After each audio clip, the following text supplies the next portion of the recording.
3 నుంచి 35 వచనాలు చదవక్కర్లేదు. నేను చెల్లిపరుస్తున్న జాగ్రత్తగా వినండి. మత్తయి సువార్త 18వ అధ్యాయం 23వ వచన భాగం నుంచి గమనించండి. పరలోక రాజ్యం తన దాసుని యొక్క లెక్క చూచుకొని కోరిన ఒక రాజును పోలి ఉంది. అతడు లెక్క చూచుకొని మొదలు పెట్టినప్పుడు అతనికి 10,000 తలాంతులు అచ్చి ఉన్న ఒకడు అతని ఎందుకు తేపడెను. ఓ వ్యక్తి దగ్గరికి యజమానుడు అప్పు తీసుకున్నాడండి. ఎంత అనగా 10,000 తలాంతులు.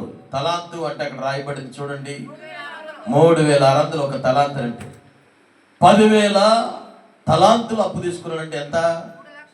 3,60,00,000 అంతేనా? ఇంచుమించు 3,60,00,000 అప్పు తీసుకున్నాడు. అప్పు కట్టు అని వచ్చాడు యజమానుడు. ఇతను అంటాడు, ఆ దాసుడు అన్నాడు, సాగిలు పడిపోయాడు, పడిపోయాడు.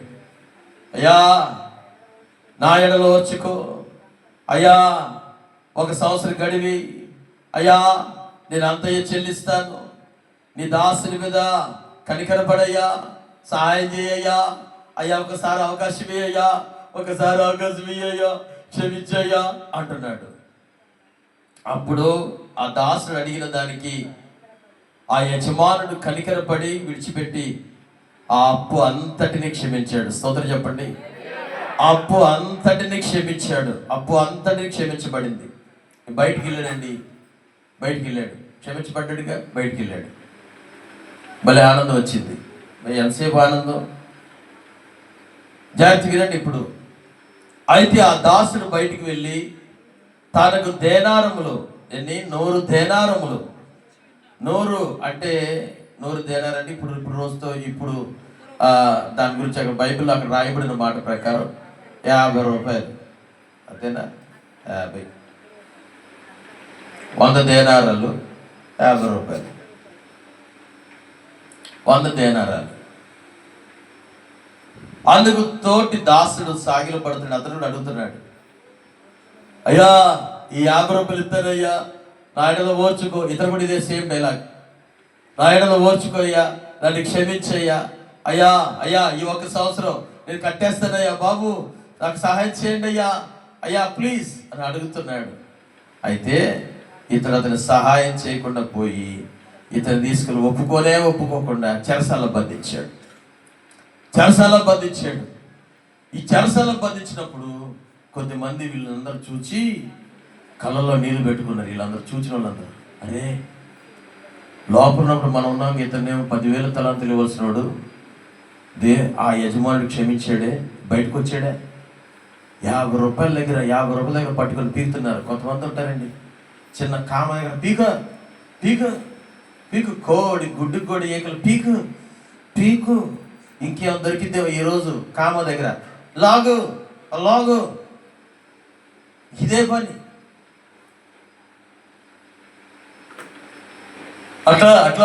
అట్లాగేనా అసలు? మరి ఎట్లాగా?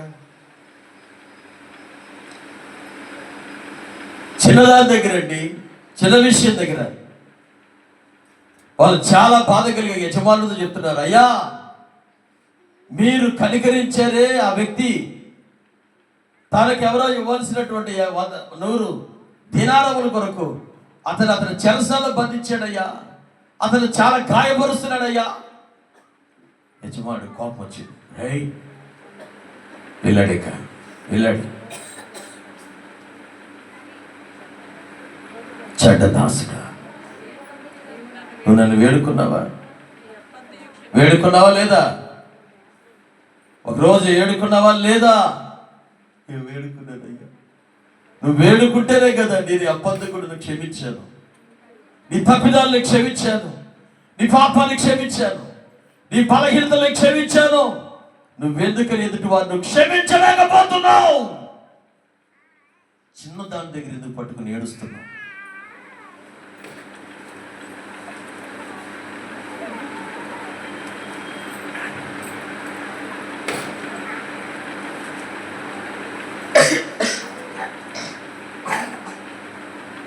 నేను నిన్ను కరుణించిన ప్రకారం నీవు నీ తోటి దాసుని కరుణించి ఉండవలసింది కదూ.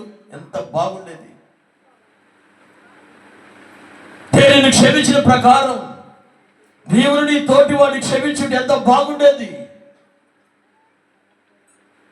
35వ వచనం చెప్తారు, మీలో ప్రతివాడు తన సహోదరుని హృదయపూర్వకంగా క్షమింపని ఎడల పరలోకమందు నా తండ్రి ఆ ప్రకారమే మీ ఎడల చేయును. పెద్ద తప్పులని ఆయన క్షమించాడే. చిన్న చిన్న విషయాల దగ్గర నువ్వు క్షమించలేకపోతున్నావా? ఆయన క్షమిస్తే క్షమించబడ్డాం.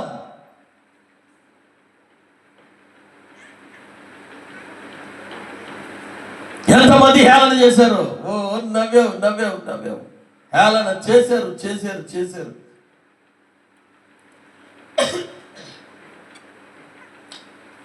ఎంతమంది నిందించారు, అవమానపరిచారు, గాయపరిచారు. వీపుని నాగటి వలె పూర్తిగా దున్నివేశారు. రక్తం కారి ఏర్లై పారింది. ఆయన ఒక్క మాట పలికిన, తండ్రి వీరేమి చేయించినారు వీరెరుగరు గనుక వీరిని క్షమించు. ఒక్క పదం, ఫర్గివ్నెస్. మందిరానికి వస్తావు, పోతుంటావు, ప్రయోజనం ఏముంది? ప్రార్థన చేస్తావు, ప్రయోజనం ఏముంది? పాటలు పాడుతావు, ప్రయోజనం ఏముంది? దేవుని సన్నిధిలో నిలబడుతున్నావు, కానీ ప్రయోజనం ఏముంది? క్షమించలేని వ్యక్తి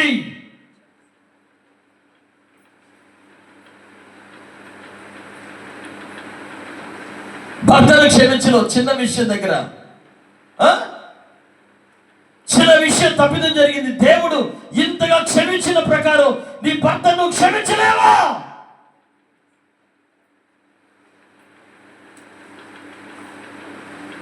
అపవాదికి చోటు ఇవ్వటం.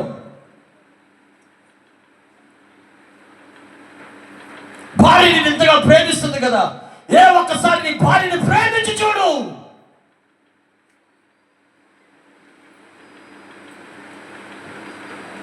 తోటికోడలు ఏదో ఒక చిన్న మాట చెప్పారండి, అన్నారండి, ఏదో ఒక మాట, ఒక పదం, దానికి ఎంత గుంజుకోవాల్సిన అవసరం ఉంది? క్షమించలేవా?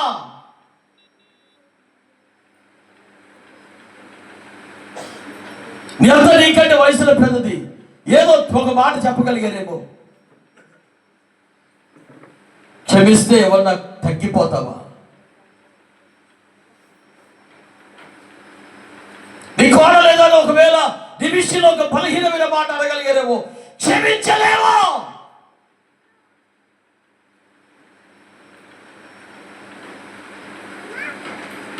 పేతురు అంటున్నాడు ఒకరోజు, యేసు ప్రభువా నా సహోదరుని ఎంతకాలం క్షమించాలయ్యా?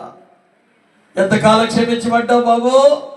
యేసు ప్రభు అంటున్నాడు, ఇదిగో నీ సహోదరుని ఎన్ని మార్లు క్షమించాలంటే ఆయనే అంటున్నాడు, 7 మార్లు క్షమిస్తే సరిపోద్దా? ఆ తర్వాత టైట్ చేసేవు నేను. ప్రభు అంటున్నాడు, 70 ఏండ్ల వరకు నువ్వు క్షమించగలగాలి. 70 ఏండ్లు బైబిల్ అంటుంది. మనిషి ఆయుసే స్టార్టింగ్ ఎంతవరకు ఇచ్చారు? 70. అధిక బలం ఉంటే 80. ఇక ఆయాసం నెక్స్ట్.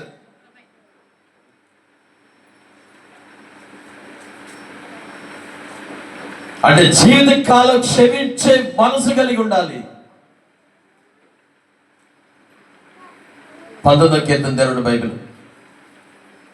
కీర్తనలో 19వ కీర్తన క్షమించాలి. సామెతలు 19వ అధ్యాయం 11వ వచనం. సామెతలు 19వ అధ్యాయం 11వ వచనం.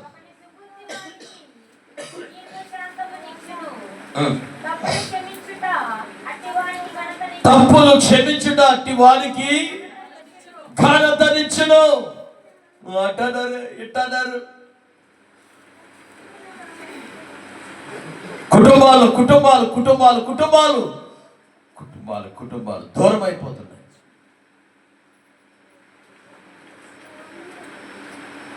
తప్పు క్షమించుట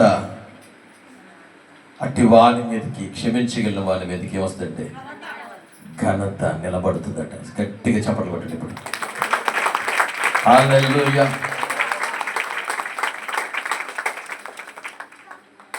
దావీదుపై సౌలు ఈటి విసురుతున్నాడు. ఇంటి విసురుతున్నాడు. అసలే దెయ్యం పట్టింది, విడిపిద్దానికి వచ్చినాడు.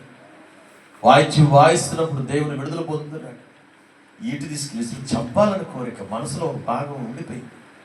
ఈర్ష ఒకళ్ళు బాగుంటే చూడలేవు, తట్టుకోలేవు. ఒకళ్ళు మంచిగా ఎదుగుతుంటే తట్టుకోలేవు.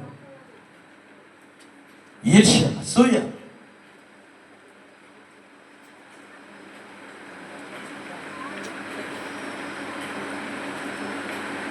ఆయనలో దావీదు అతన్ని క్షమించాడు. దేవుడే చూసుకుంటాడు. మరలా లేచాడు, ఆరోగ్యం పొందుకున్నాడు. దావీదుని చంపుదాం తిరుగుతున్నాడు. ఇక మళ్ళీ 3000 మంది సైన్యం పట్టుకొని మరి కొద్ది మందితో ఉన్న దావీదుకి మళ్ళీ దొరికిపోయాడు. చంపేయి అన్నారు పక్కన వాళ్ళు. దావీదు చంపే, నీ శత్రువు దొరికాడు, చంపే. దేవుడు అప్పగించాడు, చంపే. సౌలు యొక్క వస్త్రపు చెంగుని కట్ చేసి సౌలును పిలుస్తున్నాడు. సౌలా, ఇదిగో నేను నా చేతికి అప్పగించాడు దేవుడు. చూడు, నీ వస్త్రపు చెంగు నా చేతిలో ఉంది. ఎందుకు ఇలా చేస్తున్నావు నువ్వు? ఎందుకు ఇంత పగ నీకు? పగ ఎందుకు ఇంత పగబట్టావు? ఏంటి ఒక చిన్న విషయం దగ్గర నీ హృదయం ఎంత కడుక్కోకుండా ఉన్నావు తెలుసా? అసలు నువ్వు ఒకని మార్గం, ఒకని ప్రయాణం చాలా మంచిగా ఉందనుకునే ప్రయాణం చేస్తాడు, కానీ అది తొలుకు అతని నాశంలోనికి, అతనికి మరణంలోకి తీసుకొని పోతుంది. ఎరగరది. మరి ఎవరు ఎరుగుతారు? చూచేవాడు చూస్తున్నాడు. సేవకుడు అనేవాడు సరిచేయాలి మిమ్మల్ని. సేవకురాలు సరిచేయాలి, గద్దించాలి, బుద్ధి చెప్పాలి. పరలోక రాజ్యంలో నా దేవుని ఎదురు మిమ్మల్ని అందరినీ నేను నిలబెట్టాలి. ఊరినే సరిపోద్ది అనుకున్నారు. వచ్చినప్పుడు అందరూ ముందు చప్పట్లు కొట్టి మీ అంత సూపర్లు అనేవాడు అనుకున్నారా?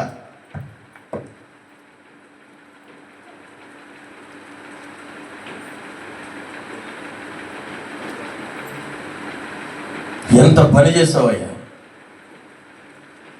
నువ్వు. అడిగితే యజమానుడు నిన్ను క్షమించాలే, చిన్న విషయం దగ్గర నువ్వు క్షమించలేకపోయావా?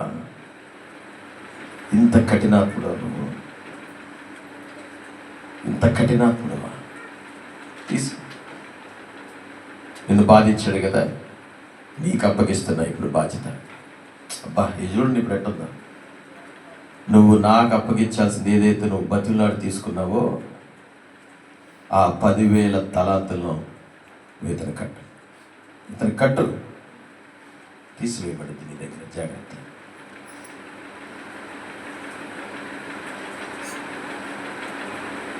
దేవుని పిల్లలు దేవుని సన్నిధిలో బలమైనటువంటి వారిగా ఉండాలి. మనం స్వభావాల విషయంలో మనం దేవునికి లెక్క అప్పగించాలి. ఏ విషయాల్లో అంటే చెప్పండి.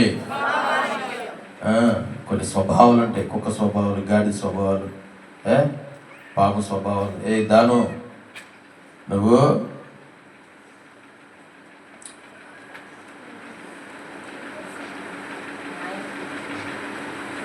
సర్పం లాంటి స్వభావాలు. రూబేను, నువ్వు చంచల మనసు కలిగిన వాడు. గాదు, నువ్వు గాడిద లాంటి స్వభావం వెళ్ళినవాడు. స్వభావ విషయంలో దేవుని లెక్క అప్పగించాడు. చక్కగా ఉండాలి. నీ దగ్గరికి వస్తే ఒకలాగా, నీది దాటిలకి ఇంకొకలాగా ఉండబాక. దేవుడి దగ్గర తూకిపోతావేమో, తేలిపోతావేమో. దేవా, నన్ను సరిచేయనడుదా అడుదాం అందరం. దేవా, నన్ను సరిచే.